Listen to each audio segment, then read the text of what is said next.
bom domingo. Espero que tenham descansado bem para aproveitar o nosso derradeiro dia de Congresso, passou tão rápido. E para aqueles que ontem estiveram no Serão musical, espero que tenham viajado pelo território dos sonhos e encontrado o vosso grande mestre. No meu caso, eu não me lembro do meu sonho, não encontrei nenhum grande mestre, mas hoje, aqui e agora, vou ter a oportunidade de estar com 3 grandes mestres, que são o Steve Taylor, o Mário Rezende e depois vai-se juntar a nós o Pierre. Portanto, temos aí melhor do que no sonho. O Steve é o nosso convidado, vai ser a primeira pessoa a apresentar a sua conferência. Vem do Reino Unido, ele é doutorado em Psicologia Transpessoal, professor também de Psicologia e investigador na Universidade Metropolitana de Leeds.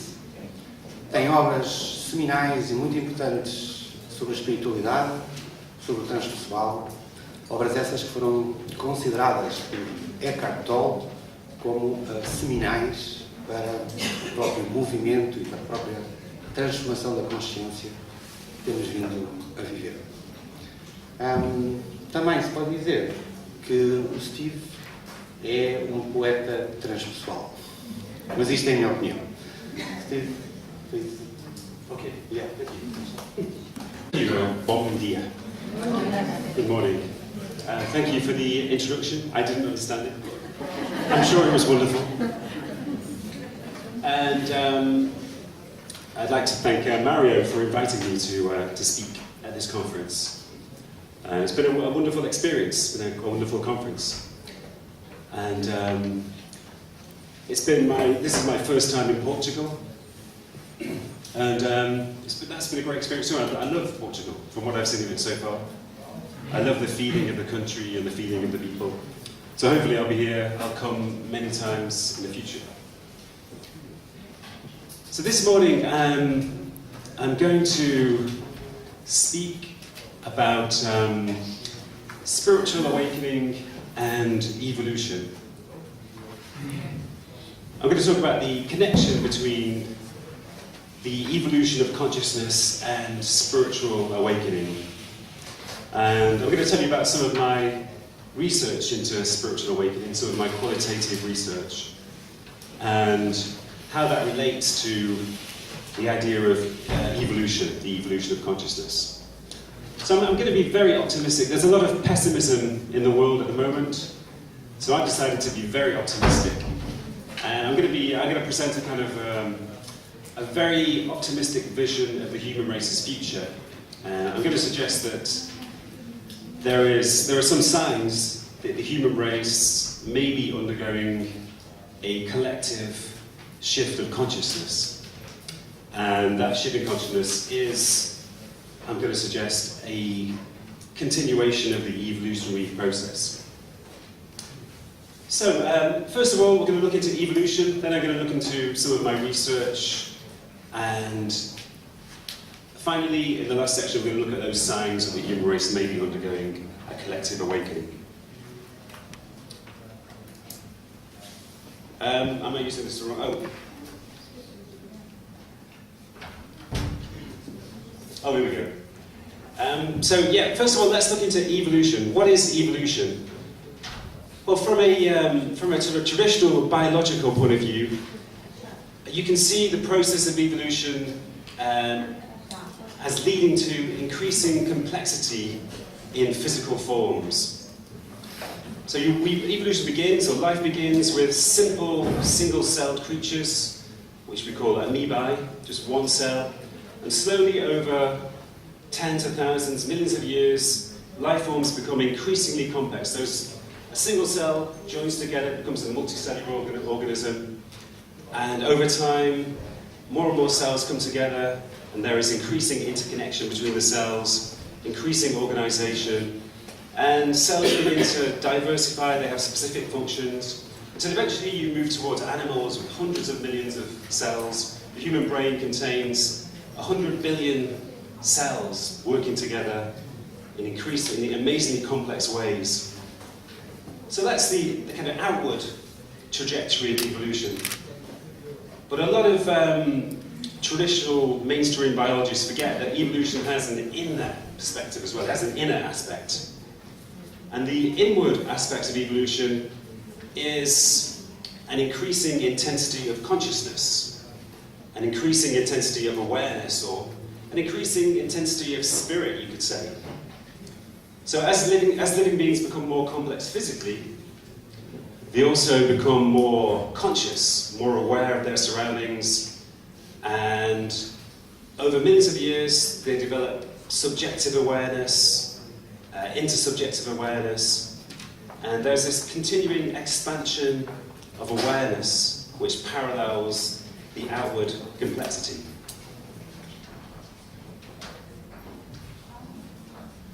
So you can think of 4 different kinds of awareness.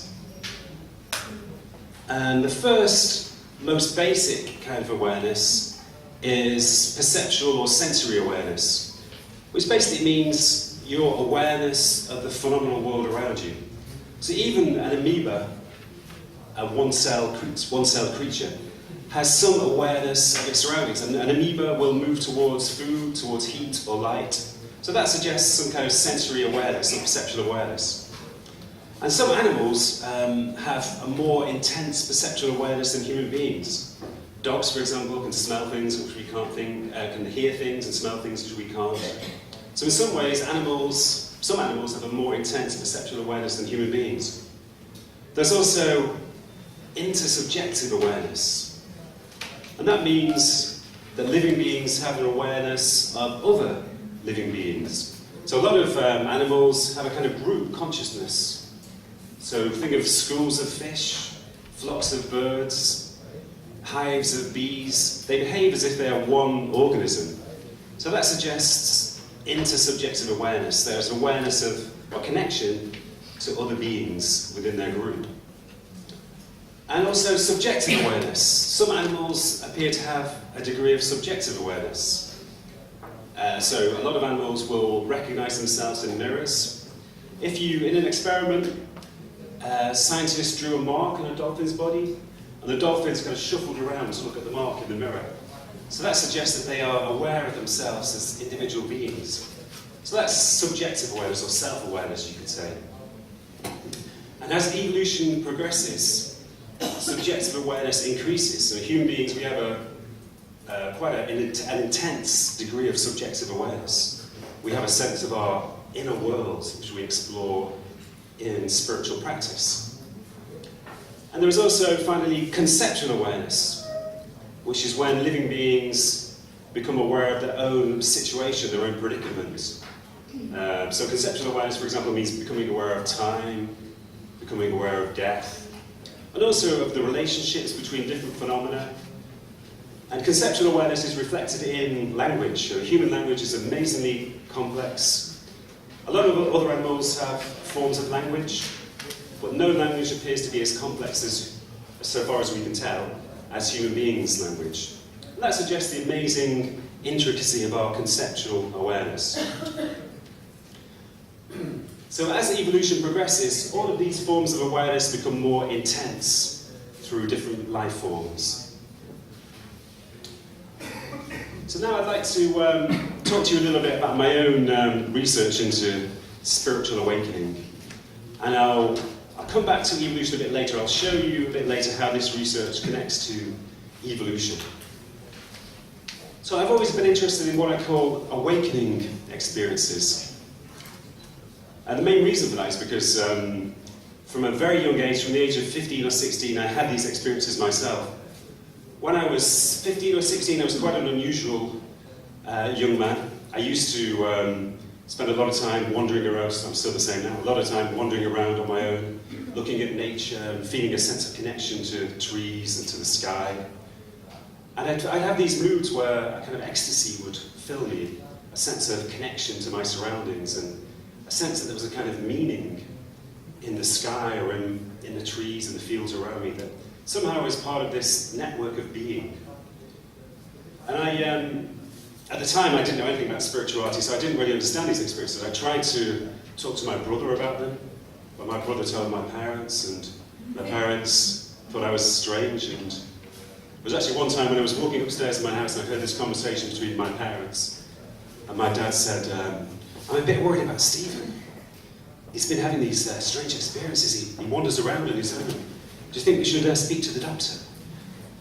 And that was when I knew it was time to pretend to be normal. So after that, I just pretended to be normal. I continued wandering around on my own, but I told my parents I was going to the bar to drink beer. Actually, I was wandering around on my own. But in a way that shows how important it is to have some understanding of spiritual experiences. If you don't understand them, it can lead to confusion. It can even lead to a diagnosis of psychosis and psychotropic medication. So when I became a psychologist many years later, I decided I wanted to research awakening experiences. I wanted to find out how common they were, and I wanted to find out why they occurred. What were the situations and activities which gave rise to awakening experiences? So this is the question that I asked in my research. I'll ask you this question now. So when I finish the question, just raise your hand in answer to this question. Have you ever had an awakening experience? That is, a temporary expansion and intensification of awareness. This could be an experience in which your surroundings have become intensely real, when you felt a sense of connection to them and a deep sense of well-being inside. Or perhaps you felt a sense that all things are one and you are part of this oneness. So raise your hand if you've had this kind of experience. I thought so. I guess that's part of the reason why we are here, and part of the reason why we become interested in transpersonal psychology. So as I say, this is the experience. This is the question I asked my research participants. So over the last 10 years, I've collected maybe 200 examples of awakening experiences, maybe more, and I've analysed them. I'll just give you a couple of examples. This is an awakening experience. The first one is an experience which occurred in combat. It was actually during the Vietnam War.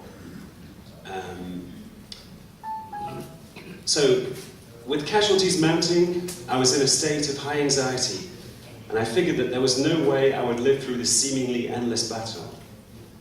At one point, after carrying yet another severely wounded Marine to a waiting chopper, something happened to me.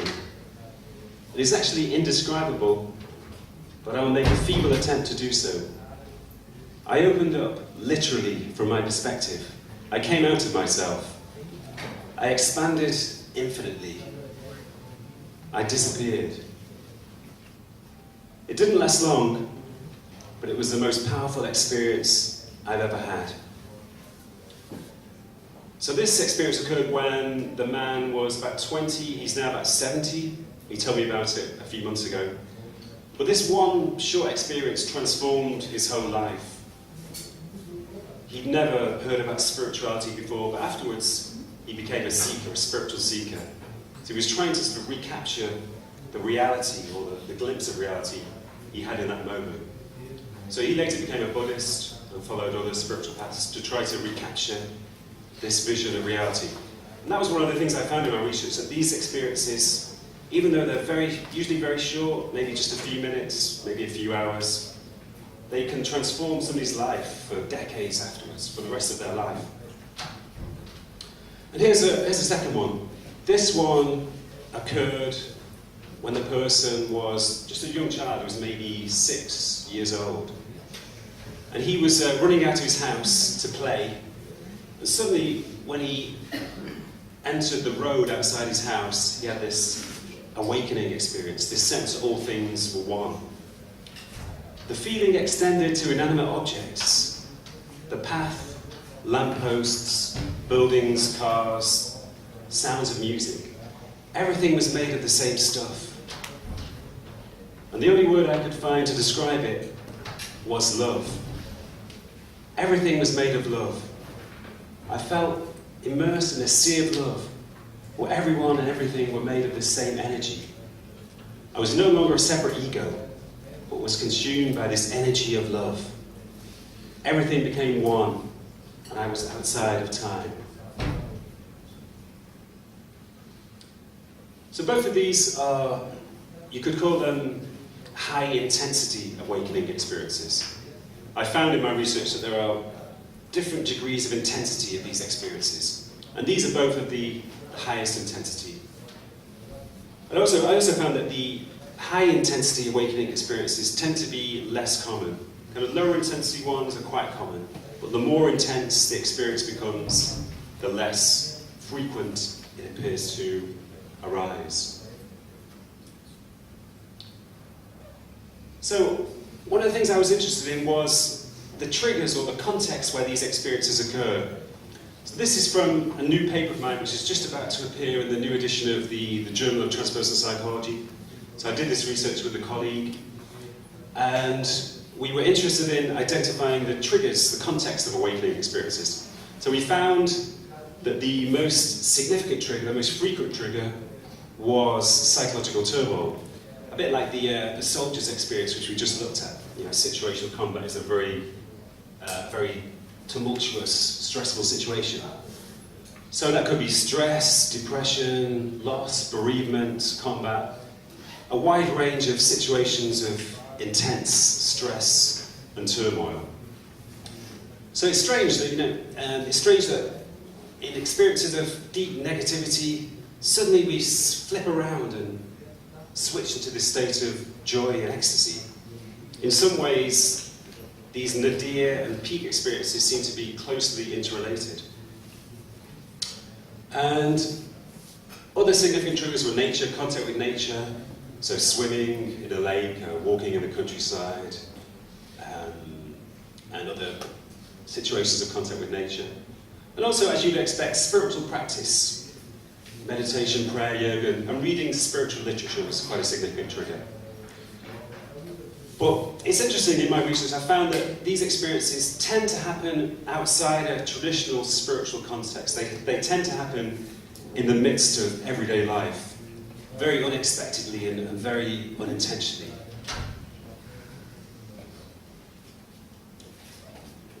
So I want to briefly focus on the characteristics of these experiences as well. So these are a list of their characteristics in order of importance. So we analysed the transcripts to find the themes of the reports. And these are the most prevalent themes in terms of the characteristics of the experience. So the first one was positive affective states, feelings of well-being, feelings of inner peace, a sense of harmony and joy, a sense of appreciation, but also intensified perception. So the world around us becomes more real, more vivid. It has the quality of isness, and it becomes incredibly beautiful.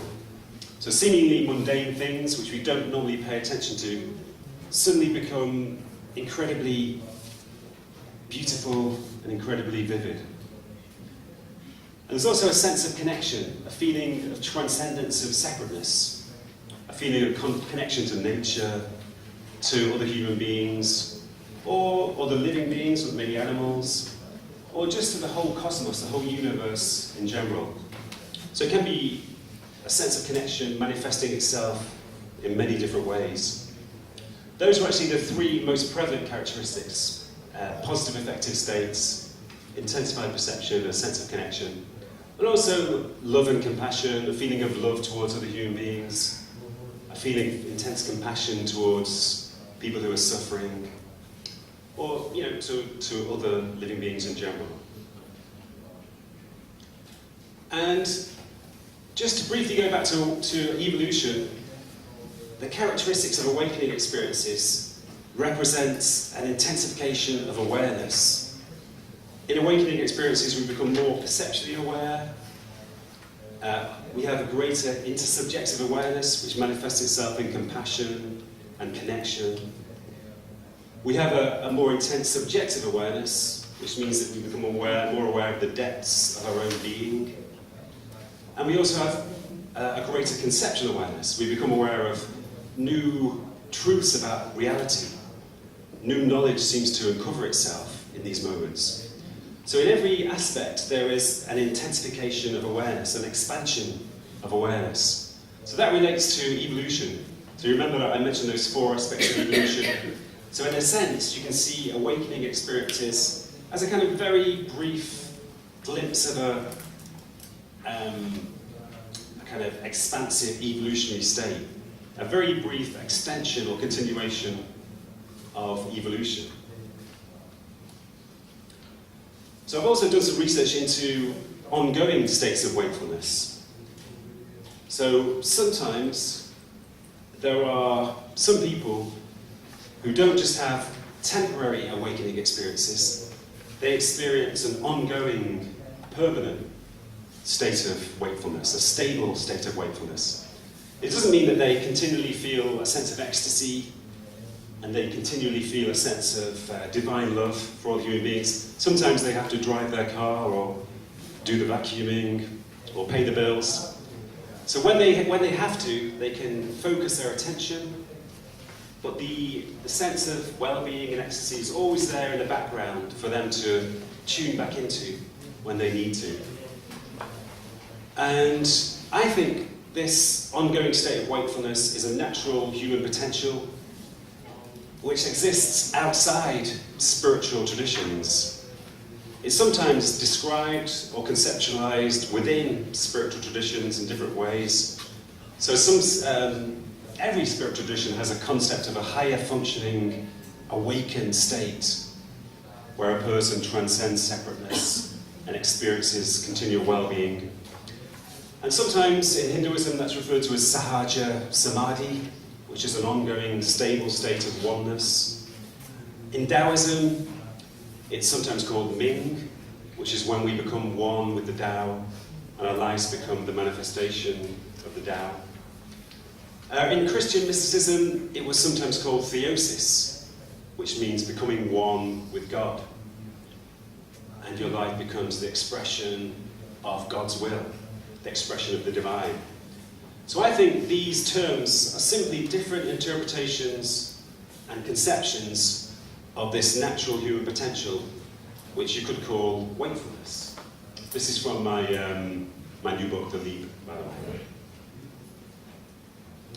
So the characteristics of wakefulness are very similar to the characteristics of temporary awakening experiences.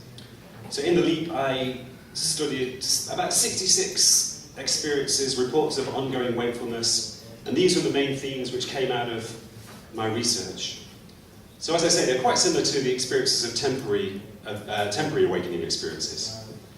So heightened awareness, heightened appreciation, which means being aware of the blessings in our lives, being aware of the wonder of life and the gift of being alive, an increased sense of connection, a sense of oneness or unity, inner quietness. It means that for awakened people, their minds are slightly less busy, or maybe very much less busy than other people's. There's a kind of spaciousness within their minds or within their beings. And also, they know that they are not their thoughts. If thoughts pass by, it's like a river or a stream flowing by, which they don't have to flow along with. They can just sit on the riverbank watching the thoughts pass by. And they know that they are the observer of their thoughts rather than thought itself. But there are a few characteristics of ongoing wakefulness which are different to awakening experiences, because they are behavioral characteristics which manifest themselves in an ongoing way in people's lives. So when people experience wakefulness, they tend to become much less materialistic and much less interested in becoming successful or gaining status or power. They shift into a mode of contribution rather than a mode of accumulation. So they have a strong desire to help other human beings, to contribute to the human race, to live altruistically rather than materialistically. And they also have a decreased need for belonging, a decreased need to feel that they are part of an ethnic group or a political group or a religious group, and to derive their sense of identity from that group. They have a very wide-ranging, ecumenical sense of compassion for all human beings, no matter how superficially different they may appear. So I found that there are 3 different ways in which people can experience wakefulness. Sometimes it's just natural to people. So often poets, artists, or maybe social activists who feel a very intense degree of compassion and altruism. They are just naturally awake. They were always awakened. Or maybe it's more accurate to say that they never lost their wakefulness. Because there are some ways in which young children are naturally awake. Young children have some, not all, some of the characteristics of spiritual wakefulness. But most adults lose those characteristics. But some people actually seem to intensify those characteristics as they become adults. And they often become poets or artists. These are two paintings which I think represent a heightened awareness. One of them on the left is by Monet, the French painter. And the one on the right is by Turner, the great British painter.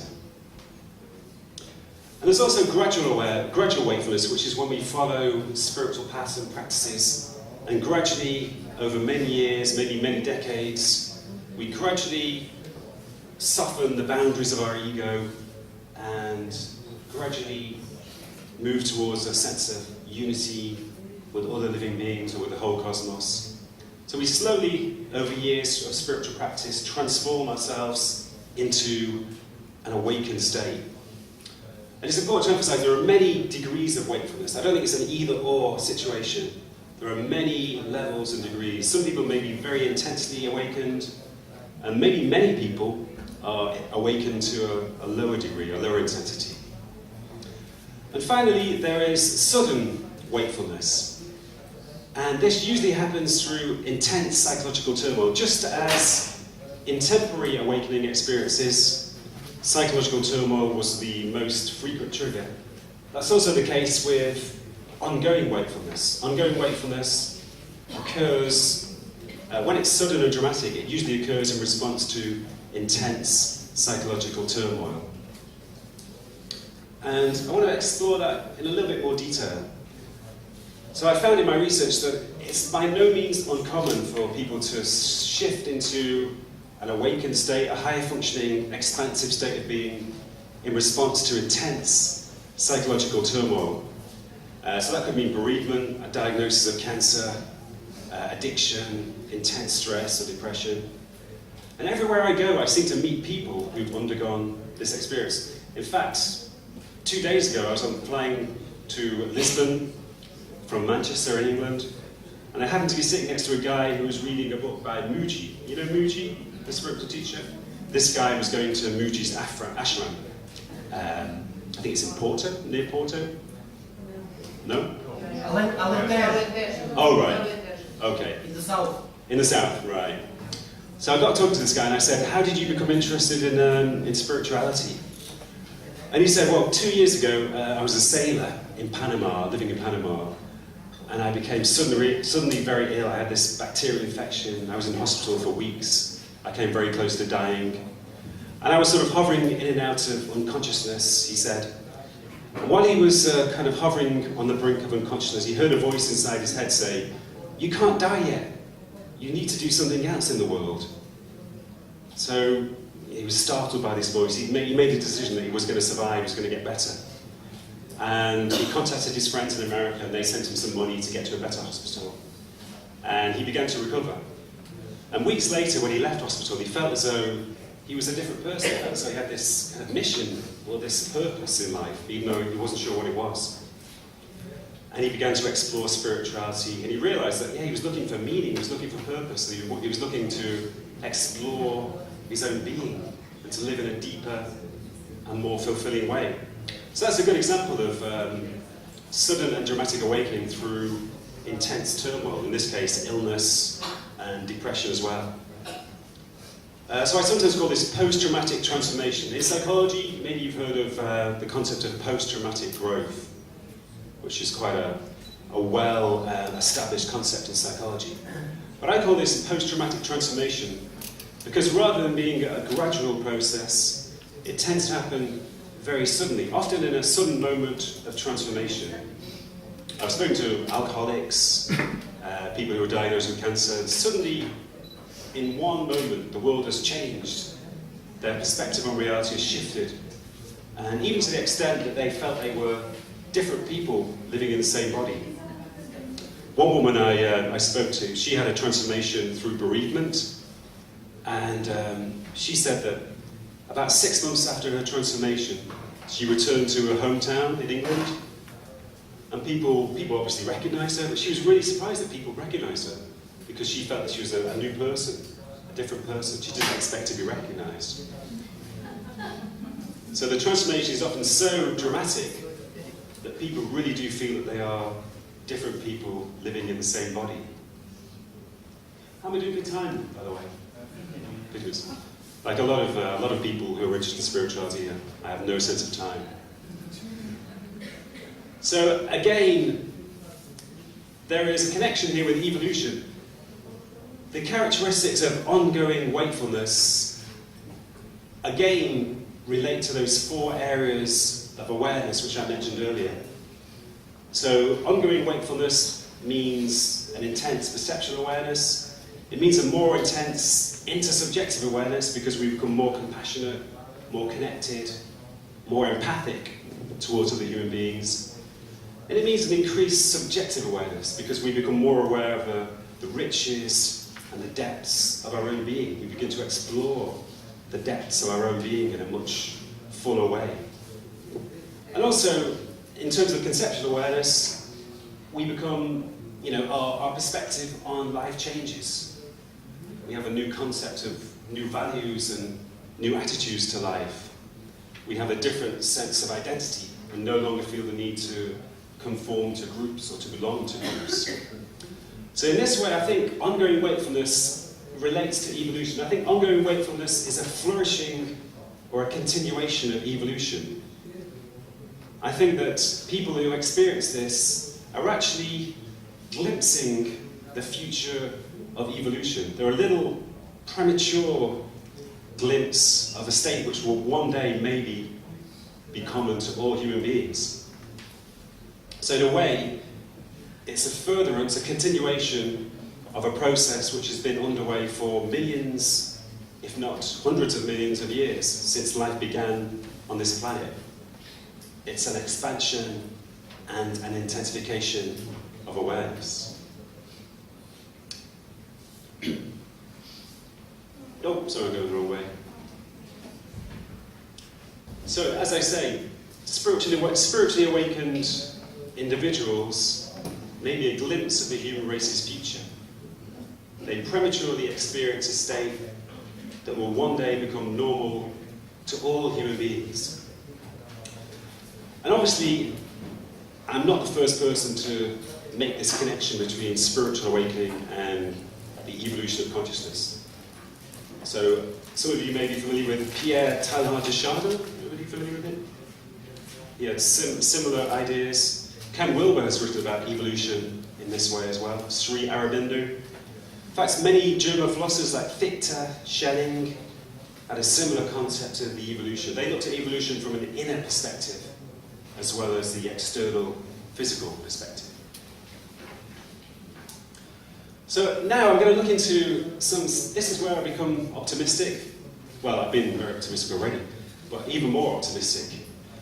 This is where I look into some potential evidence that an evolutionary shift may be occurring. What I'm going to suggest is that in the same way that for individuals, intense psychological turmoil can give rise to spiritual awakening, maybe as a species we are going through, well, not maybe, definitely as a species we are going through intense turmoil. Potential ecological catastrophe, political and economic turmoil, and many other forms of crises. So maybe in response to this crisis there is a collective awakening occurring. And here is some potential evidence for this. This is evidence showing that over the last 50 years, spiritual experiences or mystical experiences appear to have become more common, both in American surveys and in UK surveys. So in 1962, in America, 22% of Americans reported that they had ever had a religious or mystical experience. In 1994, 33% of people answered yes. And in 2009, the figure had risen to 49%. So there was a similar trend with the question, have you ever felt a deep sense of spiritual peace and well-being? So in 2007, 52% of Americans reported that they regularly felt this, whereas in 2014, the figure had risen to 59%. And the same in the UK, 1969, 29% of people said they had experienced a presence or power which is different from their everyday self. And that figure increased to 75% in the year 2000. So it could be, you could be skeptical about this. You could say that people are just becoming more aware of these experiences. They can conceptualize them better, and therefore they're more likely to report them. But just maybe this reflects an increasing spirituality amongst the general population. It could also be because more and more people are exploring spiritual practices and paths. But in any case, it could mean that spirituality is becoming more prevalent and spiritual experiences are becoming more common. And one of the most significant cultural trends of our time is the growing interest in spiritual practices and spiritual paths. Over the past few decades, there's been a really exponential increase in the number of people who follow spiritual practices, people who meditate or practice yoga or decide to follow a path like the Eightfold Path of Buddhism or the path of the Kabbalah or the path of Taoism. More and more people are committing to these paths and following spiritual practices of one form or another. So again, an optimistic interpretation could be that this reflects a growing spirituality amongst the population, a growing collective awareness of spiritual realities. And I mentioned how it's not uncommon for people to undergo a shift into an awakened state following intense psychological turmoil. And as I say, I'm constantly surprised by how many people seem to experience this shift.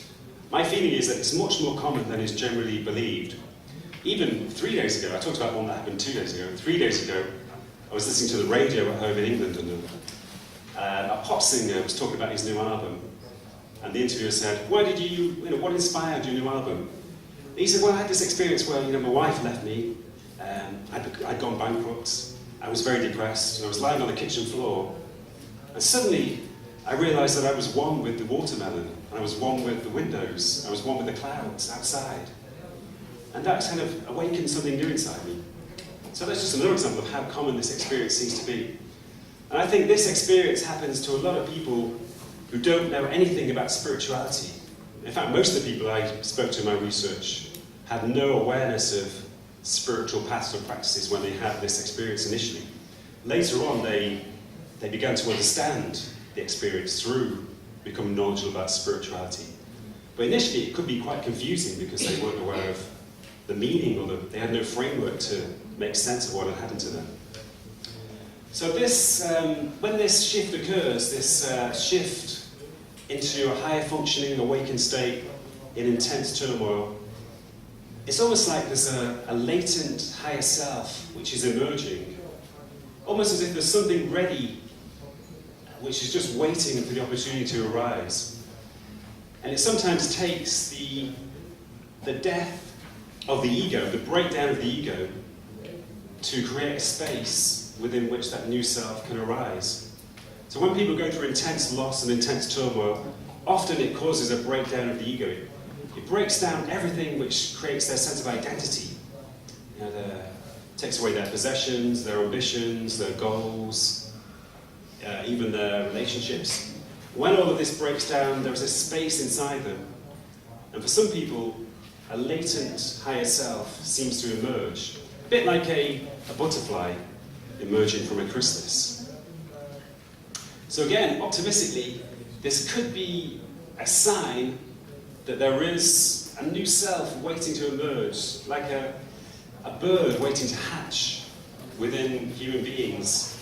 Maybe a new evolutionary, again, this could be an evolutionary shift which is waiting to arise, waiting to manifest itself, and which is manifesting itself more and more in human beings. So I think if awakening experiences are becoming more common, if interest in spirituality is becoming more common, if it's becoming more common for people to undergo a shift into a higher functioning state through psychological turmoil, this suggests that maybe there is a momentum increasing, maybe there is a kind of evolutionary momentum increasing and manifesting itself in different ways. Just as when the water level rises, it manifests itself in different ways. So, for example, rivers begin to overflow, lakes begin to overflow, there are new streams, new ponds, new tributaries. So the water level rises and manifests itself in different ways. So maybe wakefulness is rising and manifesting itself in different ways. And as I said before, maybe this is in response to psychological turmoil. Just as for the individual, intense psychological turmoil can lead to awakening, maybe that's happening to us as a species as well. A lot of individual awakenings occur in response to death, an intense encounter with mortality. So a diagnosis of cancer, or bereavement, which is the death of a loved one. So maybe even the fact that we are potentially confronting our extinction as a species, maybe that's having an awakening effect. And this image here, by the way, my son about 3 years ago, he had a dream in which he saw a butterfly emerge from the world. The world broke open and a butterfly emerged and flew away. So I asked him to draw it, and this is what he drew. He was 9 at the time. So you can see the butterfly emerging from the world. So maybe that was a symbolic dream. And one of the most important things about this is that we can contribute to this shift. If there is an evolutionary shift occurring, we can all contribute to it. We do all contribute to it through following our own spiritual practices and paths. So if we commit to a spiritual practice, if we commit to a spiritual path, and if we undergo some degree of awakening, then we contribute to the shift which our whole species is undergoing. Our own efforts to awaken contribute to the natural process which is already underway. So I think when we follow spiritual paths and practices, we don't just do that for ourselves, we do it for our whole species. And we do it for the future of our species.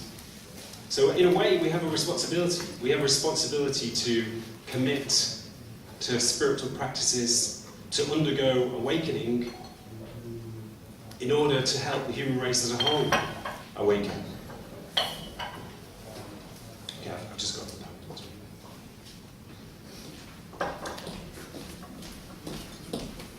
So I'd like to finish by reading a poem of mine. This is my poem called "The Human Race Will Rise Again." And in a way, it's not really a poem, it's a kind of prayer, you could say. And it's included at the back of my book, The Leap. This is my book, The Leap. And it expresses the vision that, after thousands of years of turmoil, the human race has lived in almost constant turmoil for at least 6,000 years since the so-called dawn of civilization.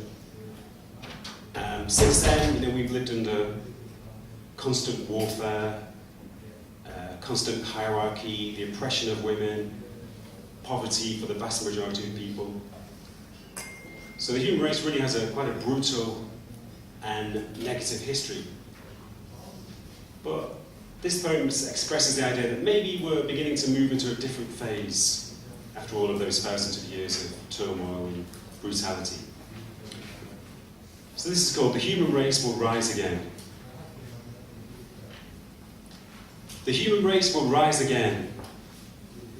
This chaos isn't inevitable. This discord won't last forever. The evil that flows from us so easily isn't innate. Our disorders are distortions, not permanent conditions. Symptoms of a disease, that will one day be cured. We weren't born for constant conflict, to spend our lives fighting for survival, competing for recognition, defending ourselves against oppression, with our minds infected with anxiety and our souls corrupted with bitterness. We were born for joy, and one day joy will return to us, as spring always returns, bursting with life and light after the freezing winter. The human race will rise again, as the cold, hard, masculine mind opens to the soft, warm spirit of the feminine, as our solid, frozen cells begin to melt and merge with nature again. And selfishness gives way to empathy, and hierarchy to equality. And the impulse to connect transcends the desire to control. The human race will rise again, as our senses begin to awake after centuries of sleep, and nature shines with sacredness again, and we're dazzled by the world's pristine beauty, and awed by the depths of meaning which reveal themselves beneath the old, flat surface of reality. The human race will rise again, and is slowly rising now. Shift is slowly settling. Balance is returning. A new structure is emerging. A pattern of vibrant new colours and shapes, with a new kind of harmony, more complex and dynamic. An order that's stronger because it incorporates chaos. A sanity that's deeper because it arose out of madness. The human race will rise again. The war will end and the world will heal. And life will be no longer a frenzied struggle, full of stress and fear, but a glorious adventure, full of grace and ease. No longer a punishment to be endured, but a privilege to be savoured. We were born for wholeness, and we will be whole again. We were born for joy, and we will return to joy. The human race will rise again. Thank you.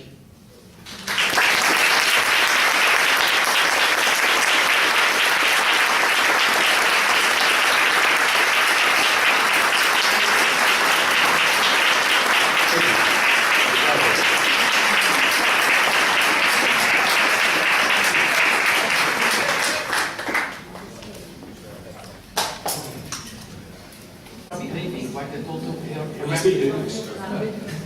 Yeah. So can you go back to the Now I'm accusing you of being a total erratic, moving against Saint Darwin, who, as you might know, is the great patron of modern science. And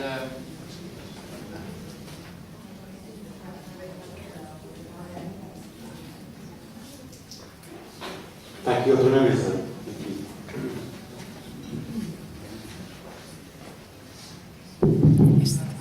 getting better, I guess. Can you listen? Okay, so I was just accusing Steve of being an erratic moving against Saint Darwin, the great patron of modern science. But I think, and I mean, supposedly, as you talk about evolution, you don't mean Darwinistic kind of evolution, and therefore I think you are becoming teleological. You are assuming that there is an inner purpose in evolution. There is something guiding it, so something like a major wisdom of space or the universe or whatever there is. So I'd just like you to comment on that. Yeah, thank you, Victor. It's true, I am being heretical. But interestingly, Darwin was not a neo-Darwinist. There are some tenets of modern biology which Darwin would not agree with. For example, Darwin didn't believe that evolution was only caused by random mutations. He thought that was one, maybe the main aspect, but he thought there were other aspects too. And also, Darwin actually emphasized the cooperative aspects of evolution, whereas neo-Darwinists, modern Darwinists, just talk about competition. But Darwin actually talked a lot about, the importance of cooperation between within groups and also between groups. So he was not, he would not have been a neo-Darwinist. But yeah, I do believe in, I do believe in a teleological, which is difficult to say, a teleological view of evolution. I do believe that evolution has a, maybe not a purpose, but it has a trajectory. It has a kind of a dynamic impulse to move in a certain direction. Just like, if you can consider how, from the moment of conception, when a human being is conceived, it follows this kind of blueprint of development, this trajectory of development, which ends or continues as we become adults, adult human beings. And evolution follows, I think, a similar trajectory, a trajectory towards increasing complexity and increasing consciousness. So yeah, you're right, I do believe in purposeful evolution.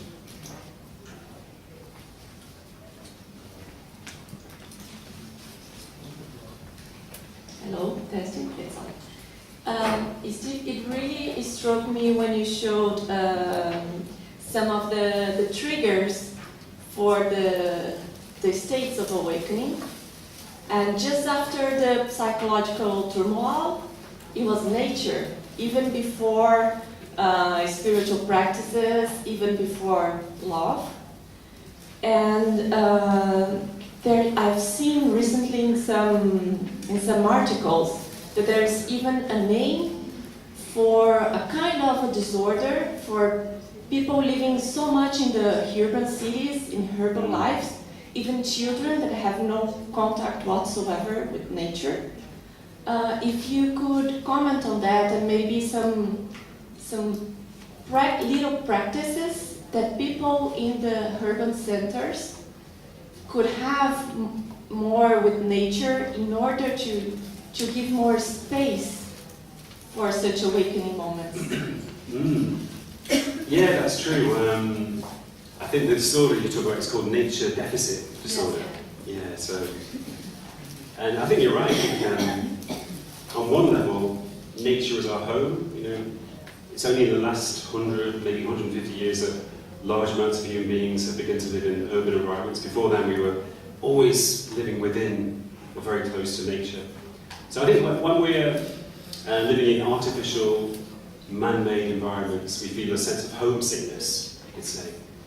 And when we go back to nature, we feel, this is where I'm meant to be, this is where I should be, because it is our home. But even more than that, there's, I sense this myself, and I know a lot of other people do, that nature has a certain quality of stillness, a kind of naturally spiritual quality, which we tune into when we're in natural surroundings. We feel this energy of stillness and serenity kind of entering our beings. And it's a bit like meditation. We slowly become quiet inside, our minds slow down, we slowly attune to our environments, and maybe we have awakening experiences. So in terms of practices, I would say that even if you live in a completely urbanized environment, even something as simple as going to the park or cultivating your garden. There's a lot of research showing that cultivating your garden brings a strong sense of well-being. I think the research shows that people who spend more than 5 hours a week gardening have significantly high levels of well-being. So yeah, cultivating a garden. The research has shown that people who look out onto natural surroundings, who have a garden to look out on rather than a concrete yard, they experience high levels of well-being too.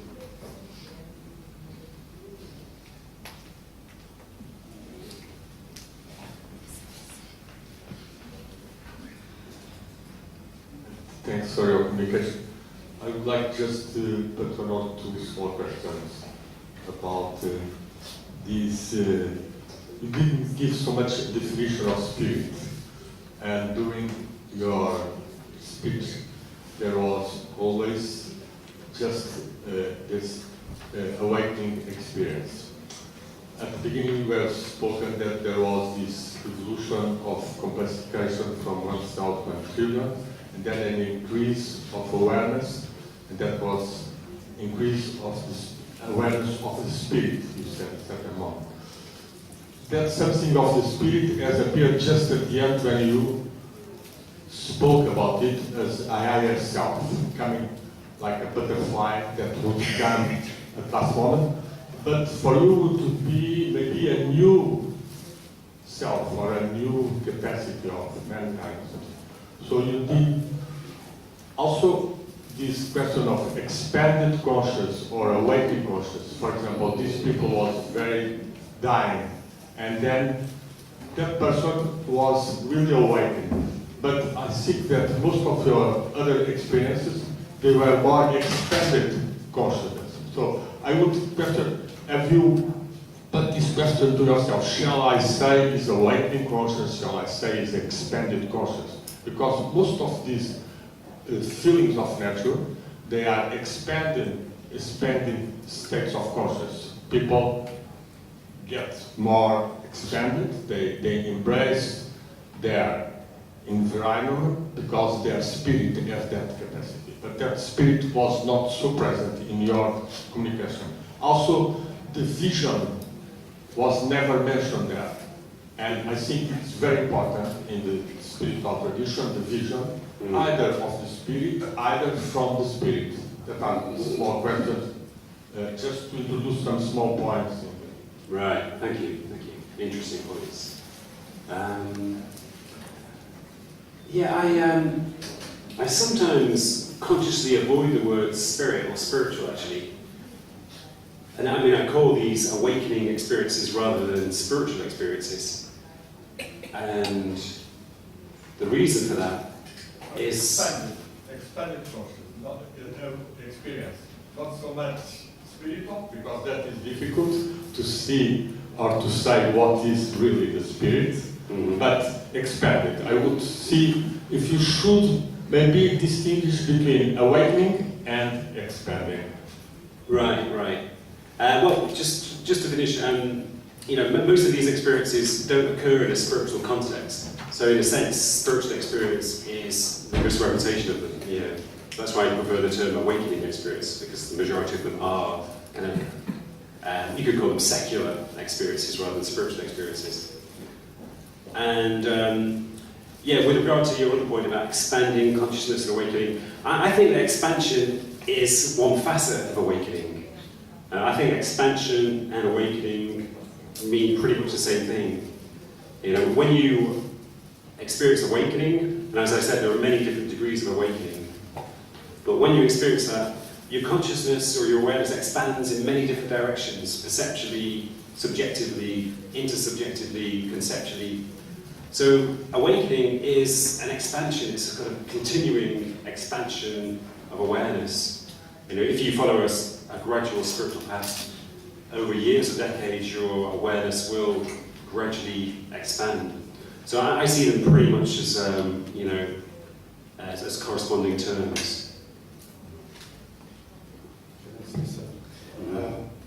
For me personally, your concept of awakening was useful because you can have expansion that it's not so transformative as the things you call the awakening experiences. So you can have expansion, and in a way, you get some more awareness, but you keep being the same the rest of your life. And your concept was useful to me to make the shift between, an altered state that makes you more aware, or gives you more knowledge, or indeed that is totally transformative. So for me, that concept is useful to show, let's say, these expanded experiences that bring a deep change. And not all the expanded experiences bring such a change. So that distinction exists and is useful. Right, yeah, thank you. That's interesting.